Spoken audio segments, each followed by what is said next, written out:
বন্ধুরা, রোজকার মতো চলে এসেছি এনটিভির পর্দায়, সাথে নিয়ে প্রাণ মিল্ক ক্যান্ডি কুইজ শো জানার আছে বলার আছে। বন্ধুরা, তোমাদের সাথে আছি আমি এশা, এবং আজকের আয়োজনের শুরুতেই তোমাদেরকে জানিয়ে দিব ৭১-এর দিনগুলি সম্পর্কে কিছু তথ্য। কথা সাহিত্যিক জাহানারা ইমাম রচিত মুক্তিযুদ্ধ ভিত্তিক গ্রন্থ ৭১-এর দিনগুলি ১৯৮৬ সালে ফেব্রুয়ারি মাসে প্রথম প্রকাশিত হয় গ্রন্থটি। বইটি ব্যক্তিগত দিনলিপি আকারে লেখা। এতে ১৯৭১ সালের ১ মার্চ থেকে ১৭ ডিসেম্বর পর্যন্ত সময় ঢাকা শহরের অবস্থা এবং গেরিলা তৎপরতার বাস্তব চিত্র উঠে এসেছে। গ্রন্থটিতে জাহানারা ইমামের ব্যক্তিগত জীবনের বিভিন্ন বাস্তব স্মৃতিরও পরিচয় পাওয়া যায়। বন্ধুরা, আজকে আমাদের মাঝে উপস্থিত আছেন অভিনেতা আনোয়ার শাহী। চলো তার সঙ্গে কথা বলি। কেমন আছেন ভাইয়া? ভালো আছি, আপনি ভালো আছেন? আমিও খুব ভালো আছি। আপনাকে আবারও অনেকদিন পর পেলাম আমাদের মাঝে, খুব ভালো লাগছে। আমারও খুব ভালো লাগছে এনটিভি আমাকে এরকম আয়োজনে ডাকার জন্য। তো ভাইয়া, এখন তো ব্যস্ততা তো চলছে, এক পর্বের নাটক, ধারাবাহিক নাটক সবই দেখছি আমরা, প্রায় দেখা যাচ্ছে পর্দায় আপনাকে ঘন ঘন। তো এখন রানিং কটা ধারাবাহিক নাটক চলছে? রানিং আছে 4টা, দুটো ছোট, মানে দুর্বল বললে 6টা। আচ্ছা। কায়সার ভাইয়ের একটা আছে, আমাদের মিলন ভট্টাচার্যের একটা আছে ইনডিসিপ্লিন, তারপরে শফিকুল ইসলাম রিপনের একটা একটুকু ছোঁয়া লাগে, তারপরে কচি খন্দকারের সিনেমা হল মাধবীলতা। তো এই যে বিভিন্ন অনেকগুলো নাটকের কথা বলছিলেন, তো এগুলোর চরিত্রের বৈচিত্র্যটা কেমন আপনার? এটা একটা মজার কথা, সেটা হলো যে যেমন সিনেমা হল মাধবীলতা, এখানে আসলে আমি সিনেমা হলের একটা ওই যে অফিস পিয়ন কাম টর্চম্যান, আচ্ছা, সিটে মানুষ বসায় যে দুটো কাজই করতে হয়। তো এই সিনেমা হলটা বন্ধ হয়ে যাওয়া নিয়ে গল্পটা, যেহেতু আমার কাজ নাই হলে, তখন বাসায় এসে তাদের সঙ্গে থাকি, মালিকের সঙ্গে থাকি, তাদের কাজ কাম করি, মানে এরকম একটা ক্যারেক্টার। আর খুব সাধারণ একজন সাধারণ একটা মানুষ, আর একটুকু ছোঁয়া লাগেতে ঠিক এরকম একটা ক্যারেক্টার, একটা খুব বড় সম্ভ্রান্ত ফ্যামিলির, আমি হচ্ছি সেই বাড়ির কেয়ারটেকার। আচ্ছা। আবার যদি বলি মিলন ভট্টাচার্যের যেটা, এটার নাম হচ্ছে ইনডিসিপ্লিন। এটাতে ক্যারেক্টারটা হচ্ছে মজা যে কর্নেল, রিটায়ার কর্নেলের বাসায়, আমিও রিটায়ার একজন সিপাহী আর্মির, তো আমাকে উনি নিয়ে চলে আসছেন, বাসায় রেখেছেন। ওই নিচের দিকে ড্রেস নেই, অন্য কমন ড্রেস থাকে, কিন্তু উপরে আর্মি ড্রেস থাকতে হয়, এবং কথায় কথায় উনি পানিশমেন্ট দেন। খুব মজার একটা গল্প। তো এই যে ধারাবাহিক নাটকগুলো চলছে এখন, আজকাল অনেকের মাঝে আমরা বলতে শুনি যে বাংলাদেশের চ্যানেল খুব কম দেখছে, বিশেষ করে ধারাবাহিক নাটকগুলো তেমন দর্শক নেই। কিন্তু আপনি যেহেতু এতগুলো নাটক করছেন এখন, তো দর্শকের সাড়াটা কেমন পাচ্ছেন? এটা আপনি নিশ্চয়ই ভালো বুঝতে পারবেন। আসলে নিন্দুকেরা অনেক কথা বলতেই থাকে, দর্শক নেই বললে আমরা এত নাটক করছি কেন, আর দেখছে কারা, চলছে কেন এতগুলো চ্যানেলে? তো আমি বলবো যে চলছে, হয় কি অপসংস্কৃতির বিষয়ে বা খারাপ দিকে, বা রাস্তায় চলতে চলতে একটা গলি রাস্তা দেখলে সেদিকে মানুষের চোখ চলে যায়। এটা কিন্তু আমরা ধরে নিতে পারি না যে এটাই সাধারণ বা স্বাভাবিক। ওটা অস্বাভাবিক কিছু মানুষ থাকবেই, বিকৃত রুচির কিছু মানুষ থাকবেই। আমি বলি এদেরকে কুলাঙ্গার। সেটা মসজিদে আছে, জুতা চুরি করে সে কুলাঙ্গার, মন্দিরে থাকে কুলাঙ্গার, আমাদের শিল্পী জগৎ আছে কুলাঙ্গার, পরিচালনার জগৎ আছে কুলাঙ্গার। এই কুলাঙ্গার দর্শক জগতও থাকছে, দর্শক জগতেও আছে কুলাঙ্গার। তা আমি ওদেরকে আসলে কাউন্ট করি না। Majority must be granted. আমার মেজরিটি এখনো এদেশের মানুষ, আপনি যদি যাদের জন্য আমরা বলছি এই কথাটা, তাদের কাছে গিয়ে যদি জিজ্ঞেস করেন, বলবে বাংলাদেশের নাটকের মতো নাটক হয় না। বাংলাদেশের শিল্পীরা অন্তর থেকে অভিনয় করেন, কাহিনীর বৈচিত্র্য প্রচুর, কাহিনীর বৈচিত্র্য, এবং কাহিনীটার মধ্যে আপনার জানার আছে। আর ওখানে তো কি কুটনি, কি কুটনামি, এগুলো আসলে এটা আমি বলবো যে এটা আমাদের সমাজের না। জি জি জি। তো সমাজের যেটা না, সেটাকে আমরা গ্রহণ করি না। আমি মনে করি আমার বাংলার দর্শক, আমার বাংলাদেশের দর্শক এখনো আমাদের জন্যই আছে। তো এই যে ভাইয়া, আপনি তো অনেক দিন ধরে এই নাট্য জগৎ, এটার সাথে যুক্ত আছেন, তো বর্তমানে যে কাজগুলো হচ্ছে, আপনার কাছে একটু জানতে চাই যে এখন নতুন যারা নির্মাণ করছে, নাটক লিখছে, তাদের মানটা কেমন? অনেক ছেলে এসেছে, অনেক ছেলে এবং মেয়ে। তারা আগে তো আমরা থিয়েটার করতাম হচ্ছে যে বলতে গেলে পাড়ার ভাই করতেন, পাড়ার বড় ভাইয়েরা করতেন, মঞ্চের কাছে যেতাম, গ্রিন রুমে যাওয়ার জন্য একটু মাথাটা পর্দাটা টেনে ঢোকাতাম, পেছন থেকে মেরে তাড়িয়ে দিতেন। তো সেখানে আগ্রহটা বাড়তো বেশি, যে ওখানে না জানি কি আছে। সেখান থেকে আমরা শিখেছি, যেতে যেতে শিখেছি, দেখে দেখে শিখেছি। এখনকার ছেলে মেয়েদের আমি স্যালুট করি, তারা তো শিক্ষা নিয়ে এসছে, প্রত্যেকটা ইউনিভার্সিটিতে তাদের সাবজেক্ট আছে, তারা শিক্ষিত, তারা ভালো লিখছে। এটা সত্যি আমাদের জন্য খুবই আশার একটা ব্যাপার যে এখন এগুলো নিয়ে পড়াশোনাও হচ্ছে। আমি স্যালুট করি তাদের, তারা খুবই ভালো করছে। এবং তারা, আমি তো সুকান্তের কবিতাটা বলতে পারি যে এসেছে নতুন শিশু, তাকে ছেড়ে দিতে হবে স্থান। আমি তো এইটাতে খুব বিশ্বাসী, এরা খুব ভালো করছে, তার মধ্যে কুলাঙ্গার আছে। আমরা আরো কথা বলবো, একজন বন্ধু ফোন করেছে, তার সাথে কথা বলি। হ্যালো হ্যালো, আসসালামু আলাইকুম। ওয়ালাইকুম আসসালাম। বন্ধু, কে বলছো? আমি আঞ্জুম। আঞ্জুম, কেমন আছো? ভালো আছি, তুমি কেমন আছো? আমিও খুব ভালো আছি। আঞ্জুম কোন ক্লাসে পড়ছো? নিউ 6। নিউ 6, আচ্ছা ঠিক আছে, তাহলে 5 শেষ হলো। এখন আঞ্জুম বলো, কোন বিভাগ থেকে খেলতে চাও? মুক্তিযুদ্ধের গল্প। মুক্তিযুদ্ধের গল্প, ঠিক আছে। মুক্তিযুদ্ধের গল্প থেকে তোমাকে প্রশ্ন করছি। প্রথম প্রশ্নটি হচ্ছে, মুক্তিযুদ্ধোত্তর পূর্ণদৈর্ঘ্য চলচ্চিত্র রক্তাক্ত বাংলার পরিচালক কে? অপশন ক মমতাজ আলী, অপশন খ মুর্শিদুল ইসলাম, অপশন গ চাষী নজরুল ইসলাম। আপু, অপশন ক মমতাজ আলী। অপশন ক মমতাজ আলী নিলাম, এবং উত্তর একদম সঠিক। অভিনন্দন তোমাকে 500 টাকা সমমূল্যের বইয়ের জন্য। এবার দ্বিতীয় প্রশ্নে যাচ্ছি। মুক্তিযুদ্ধকালীন সময়ে পরিচালিত একমাত্র মহিলা গেরিলা ট্রেনিং সেন্টারটি কোথায় অবস্থিত? অপশন ক ভারতের আগরতলা, অপশন খ ভারতের গোবরা, অপশন ক মুজিবনগর, বাংলাদেশ। আপু, অপশন খ ভারতের গোবরা। অপশন খ ভারতের গোবরা, এবং উত্তর একদম সঠিক। অভিনন্দন তোমাকে আরো 500 টাকা সমমূল্যের বইয়ের জন্য। এর পরের প্রশ্নে কি যাব? না আপু। ঠিক আছে, আরো একজন বন্ধু ফোন করেছে। হ্যালো। হ্যালো, আসসালামু আলাইকুম। ওয়ালাইকুম আসসালাম। কে বলছো বন্ধু? আমি মুনতাহা। মুনতাহা, কেমন আছো? ভালো আছি, তুমি ভালো আছো? আমিও খুব ভালো আছি। তো মুনতাহা, তুমি কোন ক্লাসে পড়ছো? আমি ক্লাস 6 এ। ক্লাস 6 এ। এখন বলে ভালো তো, কোন বিভাগ থেকে খেলতে চাও? জানা অজানা। জানা অজানা, ঠিক আছে। জানা অজানা থেকে মুনতাহাকে তাহলে প্রশ্ন করি। প্রথম প্রশ্নটি হচ্ছে, বন্ধুত্বকে এগিয়ে নিতে সম্প্রতি চীন ও বাংলাদেশ কোন বছরকে বিনিময় ও বন্ধুত্বের বছর হিসেবে অভিহিত করেছে? অপশন ক 2016, অপশন খ 2017, অপশন গ 2018। অপশন ক 2016। অপশন ক 2016, কিন্তু উত্তরটি হলো না। সঠিক উত্তর ছিল অপশন খ 2017।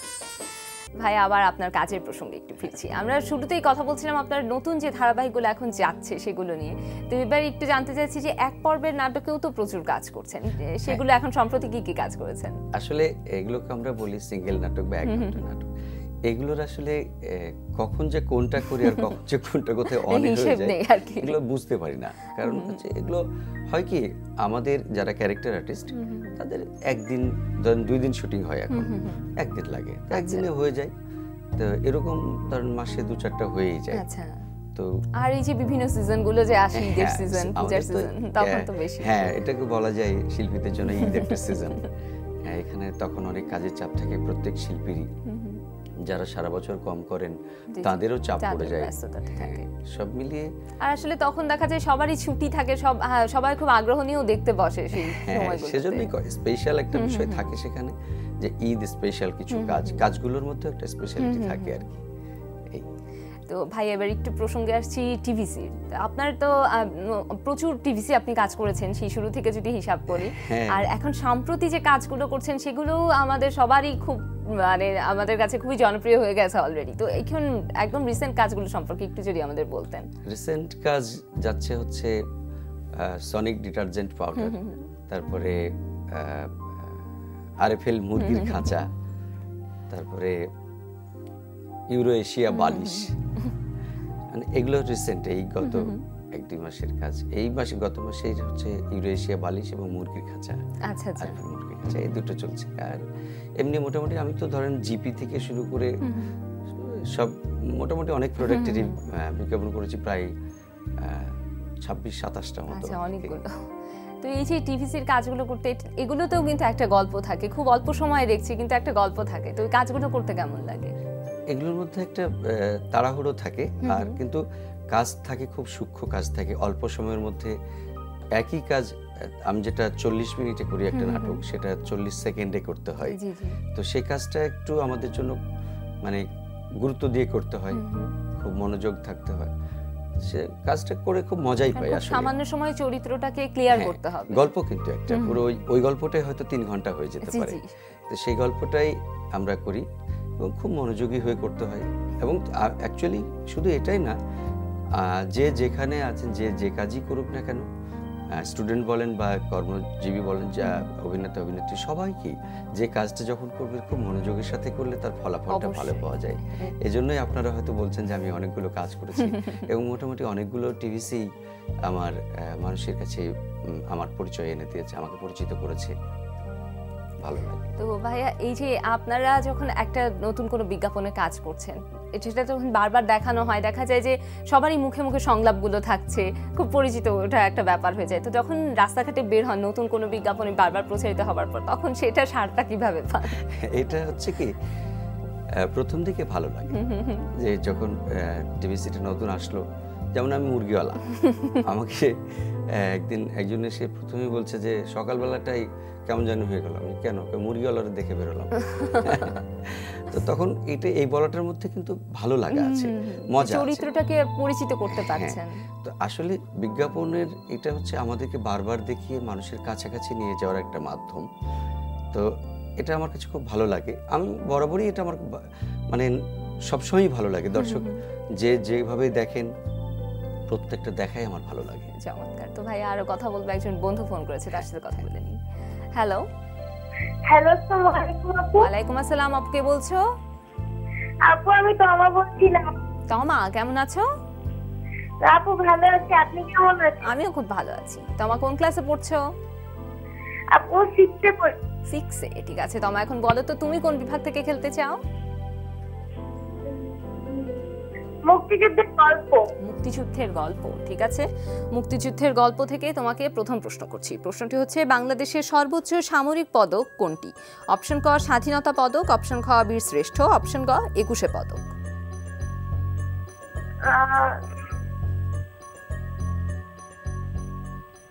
অপশন ক স্বাধীনতা পদক।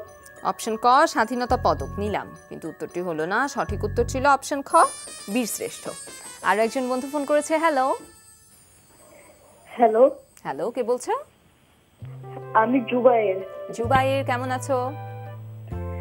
ভালো। জুবায়ের কোন ক্লাসে পড়ছো তুমি?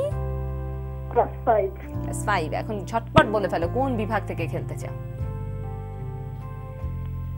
খেলার মাঠ। খেলার মাঠ, ঠিক আছে। খেলার মাঠ থেকে তাহলে জুবায়েরকে প্রশ্ন করি।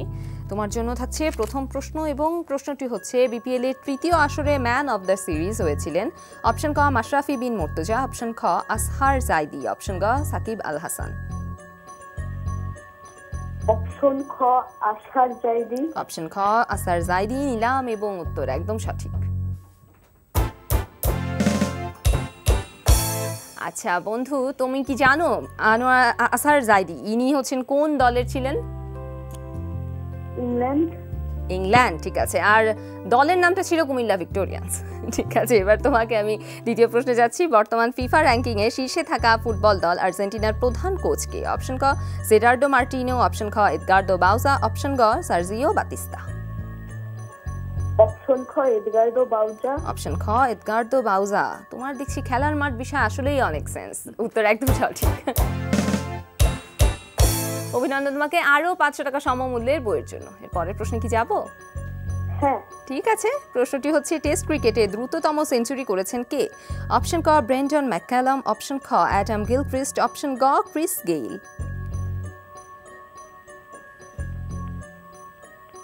অপশন ক ব্রেন্ডন ম্যাককালাম। অপশন ক ব্রেন্ডন ম্যাককালাম, উত্তর সঠিক। অভিনন্দন তোমাকে মোট 2000 টাকা সমমূল্যের বইয়ের জন্য। তো ভাই আবার আপনার কাছে ফিরছি। আমরা কথা বলছিলাম আপনার যে টিভিসি, সেই প্রসঙ্গে। তো টিভিসি আপনি বলছেন যে এখন প্রায় 26-27টা কাজ করা হয়ে গেছে। তো টিভিসি শুরুটা করলেন কবে থেকে? প্রথম প্রোডাক্টটা কোনটা ছিল? এটা একটা মজার ঘটনা। আমি একটা অনুষ্ঠান করতাম, উপস্থাপনা অ্যাঙ্করিং করতাম।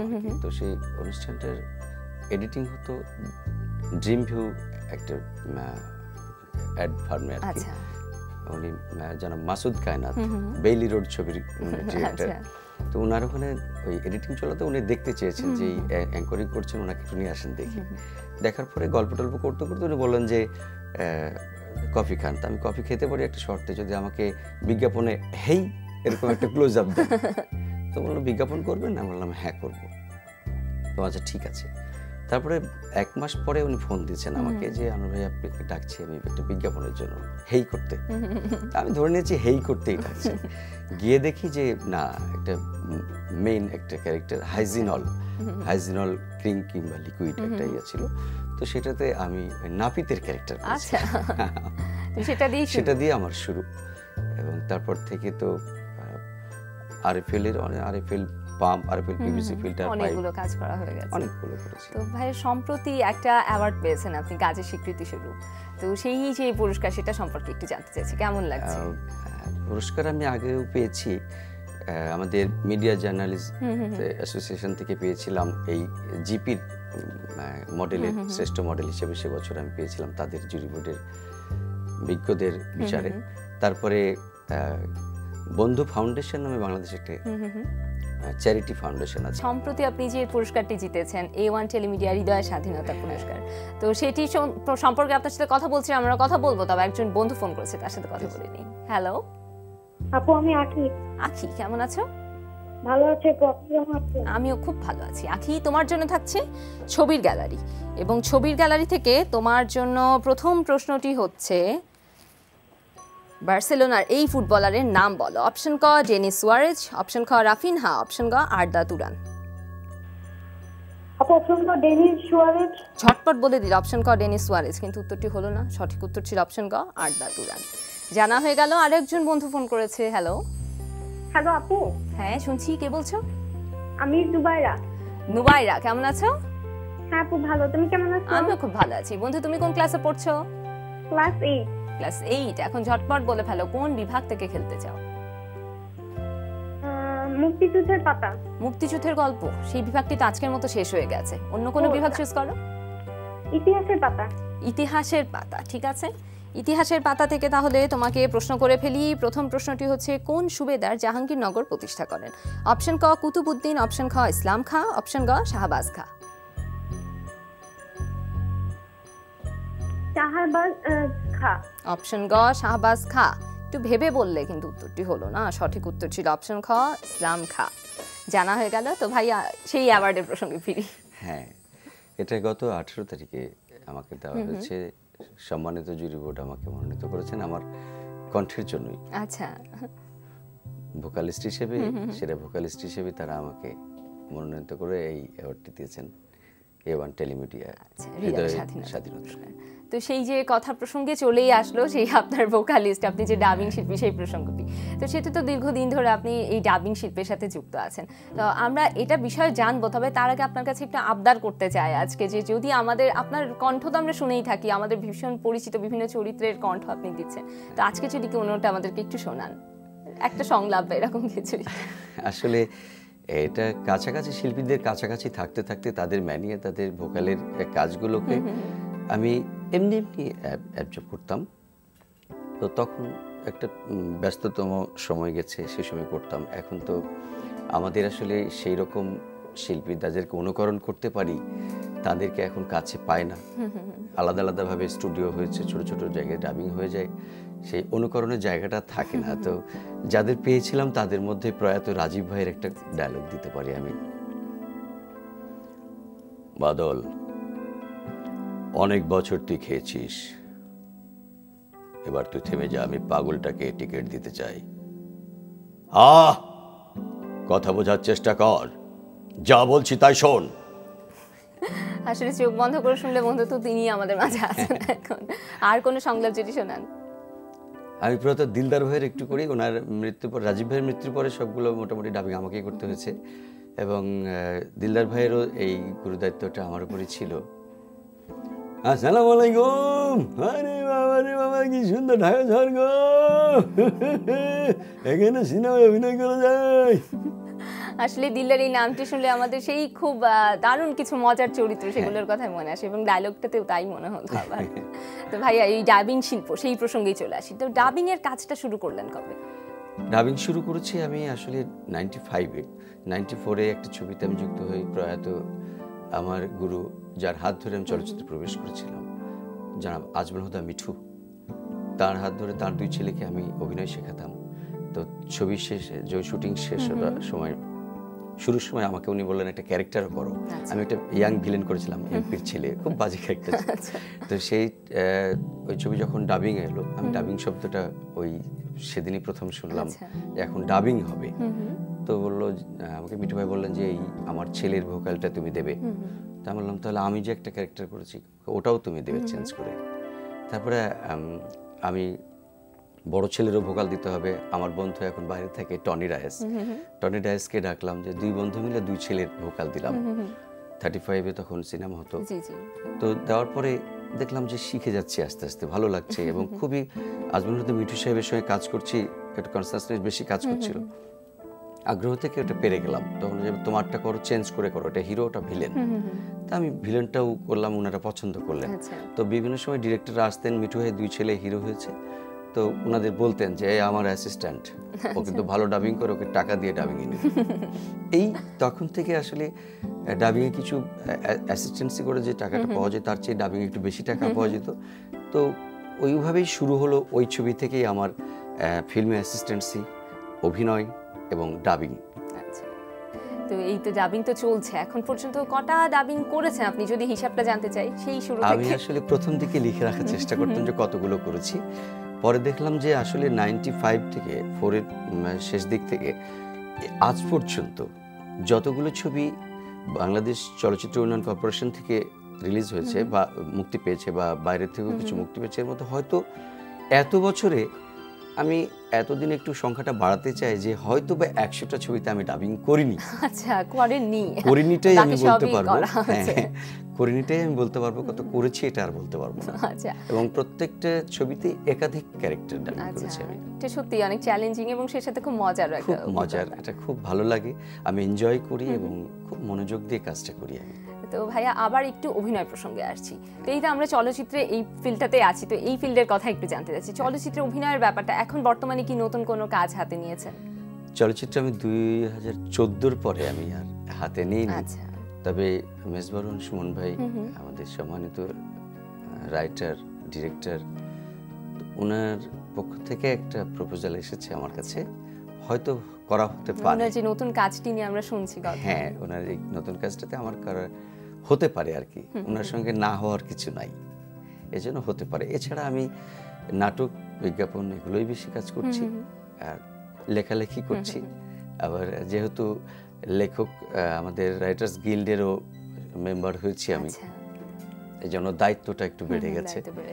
সেই সূত্র ধরে আমি আসলে চলচ্চিত্রে তেমন কাজ করা হচ্ছে না। সেই রকম আমি মনে করছি যে আসলে চলচ্চিত্রের যে সময়টাকে যে নষ্ট করা হয়, এই সময়টা যদি নষ্ট না করা হতো তাহলে হয়তো করতে পারতাম।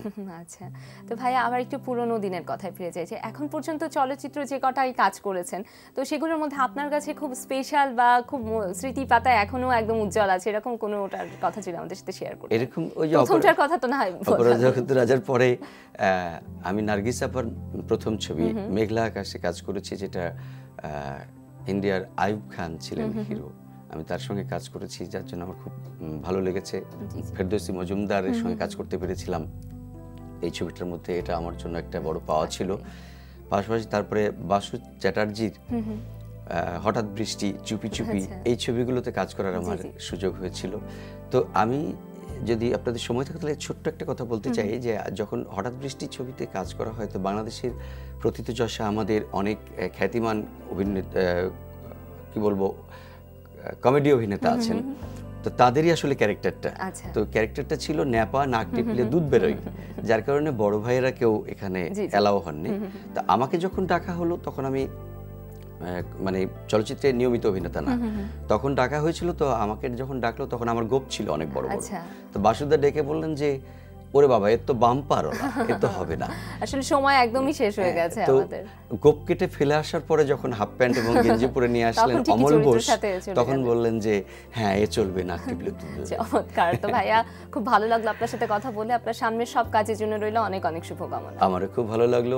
ধন্যবাদ এনটিভিকে, ধন্যবাদ সকলকে যারা এনটিভির সঙ্গে যুক্ত আছেন, এনটিভির সকল দর্শককে, তোমাকে আপনাকে অনেক ধন্যবাদ।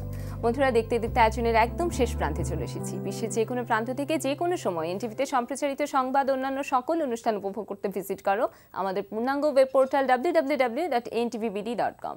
সবার জীবন সুন্দর হোক এই কামনায় শেষ করছি আমাদের আজকের আয়োজন।